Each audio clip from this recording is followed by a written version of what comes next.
del Trabajo anunció una serie de fiscalizaciones de cara a los feriados irrenunciables del 25 de diciembre y 1 de enero. Ahora, preguntas, ¿qué tipo de comercio puede abrir? ¿Cuál y cuál no, digamos, esos días? ¿A qué multas se exponen quienes infrinjan la ley? Vamos a hablar de ese tema. Estamos en contacto para eso con el director del Trabajo, Pablo Centeno. Director, gracias por acompañarnos. ¿Cómo le va? Hola Nicolás, bien, ¿cómo está usted? Bien, muchas gracias. Primero que todo, esto es básico, pero es bueno reiterarlo, digamos. ¿De qué se trata un feriado irrenunciable? ¿Qué se puede hacer? ¿Qué no se puede hacer en el comercio? Bueno, en Chile tenemos 5 feriados irrenunciables y obligatorios para el comercio y que son días muy importantes porque son días en que todos los trabajadores y trabajadoras del comercio deben descansar, ¿no? En que el comercio en general debe estar cerrado y son muy esperados. Y bueno, a fines de año, a inicios de enero, por cierto, tenemos 2 de esos 5, el 25 de diciembre y el 1 de enero. Y son días que, como su nombre lo dice, está todo el comercio cerrado, salvo muy contadas excepciones en el comercio que pueden funcionar. Eso es básicamente el inicio, digamos, del feriado. Tiene que partir a más tardar a las 8 de la noche del día anterior y se extiende hasta las 6 de la mañana del día siguiente. Y evidentemente tiene además aparejadas infracciones que son más altas que en general las infracciones que tienen el incumplimiento de las normas laborales en otras materias, precisamente porque lo que está detrás, ¿cierto?, a propósito también de la reducción de la jornada laboral, etcétera, es la posibilidad de descansar más, de destinar tiempo a la familia y, por cierto, a las festividades que son tan importantes en estas fechas. Acá hay un punto relevante que entra en la logística, digamos, ya la gran mayoría lo tiene incorporado dentro del comercio. Parte el descanso a las 8 de la tarde u 8 de la noche, bueno, a las 20 horas, pero no que se empiece a cerrar las puertas a las 20 horas, sino que tiene que ya estar cerrado y sin personas adentro, digamos. Por eso hay algunos supermercados, por ejemplo, que ya han informado que a las 6:30 de la tarde se empieza a cerrar, digamos, el local. Claro, efectivamente hoy día estábamos en una pauta de difusión de estos derechos. Nos acompañaba Karen González, que es una de las encargadas de la ramal del comercio de la Central Unitaria de Trabajadores y Trabajadoras de Chile, y ella decía precisamente a propósito de esta consulta que a partir de los acuerdos con los trabajadores en algunos casos, a partir de las buenas prácticas en otros, muchas veces el comercio cierra antes, ¿no? Hay supermercados que ya empiezan a informar que a las 6 de la tarde van a cerrar sus puertas y por tanto también el llamado es a los consumidores y a las consumidoras a que vayan, se planifiquen, los trabajadores del comercio quieren descansar y el límite legal está establecido. El límite legal son las 8 de la noche, pero como todas las normas laborales siempre son un mínimo, ¿no? No un máximo. Sí, claro. Y todo lo que supere ese mínimo, sea por acuerdo de las partes, por buenas prácticas laborales, bienvenido sea y por cierto que es un motivo de reconocimiento también para esos empleadores.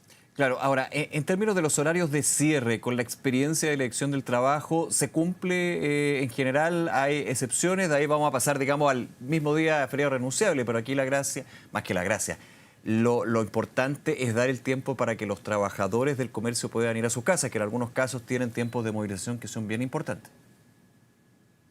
Bueno, nosotros tenemos igual infraccionalidad, tenemos cerca de un 20%.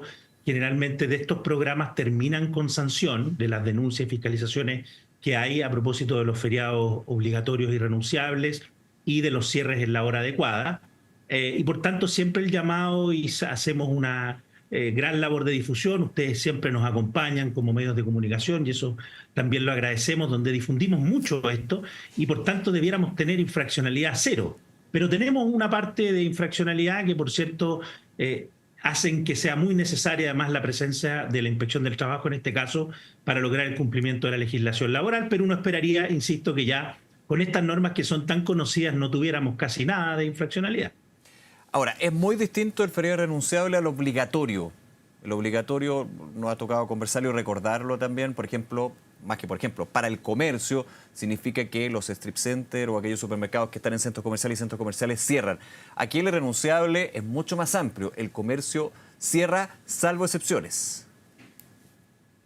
Claro, efectivamente lo obligatorio lo distinguimos del irrenunciable porque más bien nos toca aplicarlo, ¿cierto?, en las fechas de elecciones, Claro. donde está cerrado son los centros comerciales o complejos administrados bajo una razón social, como los malls, los strip centers. En este caso, el feriado irrenunciable se extiende a todo el comercio y como su nombre lo dice, ¿cierto? No se puede renunciar al ejercicio de este descanso. Sí hay excepciones producto de precisamente ciertas situaciones excepcionales que permiten que hayan trabajadores y trabajadoras que puedan laborar incluso el 25 de diciembre y el 1 de enero, pero son los menos. Ujú. ¿Cuáles son esas excepciones?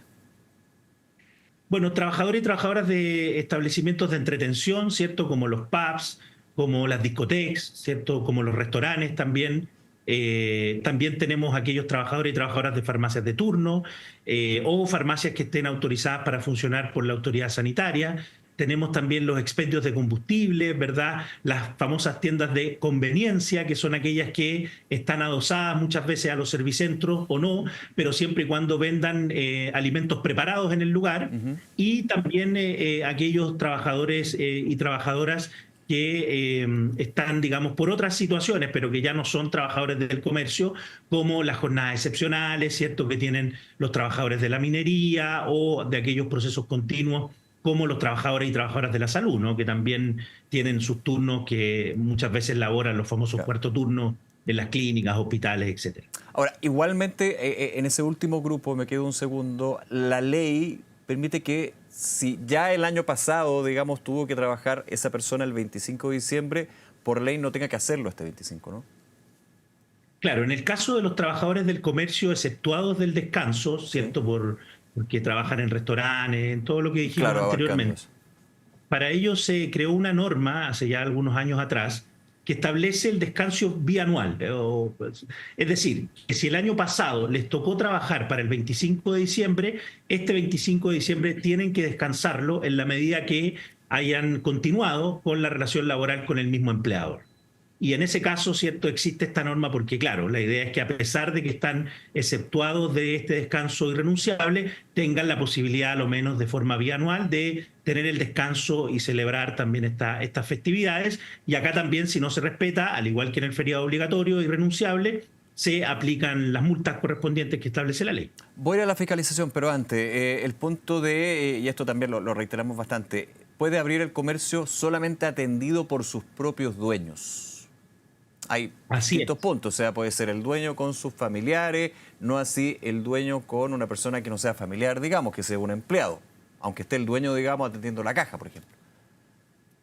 Exactamente, como no hay relación laboral en estricto rigor en aquellos negocios que son atendidos por sus propios dueños, y hay más bien una relación de familiaridad, sea con el hijo, con la hija, con la esposa, etcétera, o el esposo. En ese caso, al no existir relación de trabajo, la ley, cierto, lo excluye de este descanso obligatorio y renunciable. Pero ojo, hay que tener claridad de que esto no es, digamos, a todo evento ilimitado, no es que yo pueda tener trabajando a mis primos, a mi tía, porque Ya. ahí ya bien se superaría la lógica de el propio dueño y lo que habría básicamente es una relación de trabajo informal. Entonces eso también nosotros lo estamos siempre fiscalizando, pero en la medida que sea atendido por sus propios dueños, y esta es una oportunidad, ¿cierto?, para los almacenes más pequeños, de Lógico. barrio, etcétera, que aperturan precisamente los 25 de diciembre y los 1 de enero. Ahora, siempre estas son las reglas, digamos, esta es la normativa y hay fiscalizaciones que aumentan las fiscalizaciones para lo que son los feriados renunciables 5 veces en el año, como usted decía, que vamos a tener dos, el 25 y el 1 de enero. ¿Cómo va a ser esa fiscalización y los puntos que se van a ir concentrando? No decir, no quiero a qué puntos van a ir a fiscalizar, obviamente, pero cuáles son las claves, digamos, de esta labor. Bueno, la Inspección del Trabajo, la Dirección del Trabajo ha aumentado sus procesos de fiscalización sustantivamente durante nuestra gestión. Vamos a llegar a las cerca de 100.000 fiscalizaciones ahora el año 2024. Vamos a hacer ese balance en su minuto. Así que en ese sentido estamos retomando una presencia que después de la pandemia sobre todo ha sido muy importante porque las normas tienen que cumplirse, ¿no? No pueden haber anomias y también ahí hay otros organismos fiscalizadores con los que nos conectamos y trabajamos en conjunto, como transporte, etcétera, con los cuales también se han hecho esfuerzos de estar más presentes para el cumplimiento. Y eso ha significado que nuestros programas en esta fecha o en otras, como el trabajo agrícola de temporada, etcétera, también tengan mayor presencia. El año pasado hicimos cerca de 300 fiscalizaciones, llegamos a aplicar sanciones cerca del 20% del total de las fiscalizaciones, estamos hablando de 105 millones de pesos. Las multas son por trabajador en este caso, porque como es tan importante este descanso, se puede aplicar hasta 20 UTM, ¿cierto?, por cada trabajador y trabajador respecto del cual no se cumpla el descanso obligatorio o no se respete el feriado bianual alternado. Y nosotros vamos a tener disponibles nuestros canales de denuncia, el Bien. www.dt.gov.cl, 600-450-4000. Vamos a estar recibiendo además denuncias el día 25 y 1 de enero desde las 9 de la mañana en nuestro centro de atención telefónica, y nuestros fiscalizadores y fiscalizadoras van a estar en todo Chile recibiendo denuncias para poder fiscalizar y que se respete, ¿cierto?, el descanso en el caso de que se esté infringiendo para algunos trabajadores y trabajadoras. Pablo Centeno, director del Trabajo, nuevamente agradecerle su tiempo y esta entrevista, Pablo, que esté muy bien. Muchas gracias, Nicolás, que tenga felices fiestas. Igualmente, felicidades, gracias. Gracias, hasta luego. Ahora.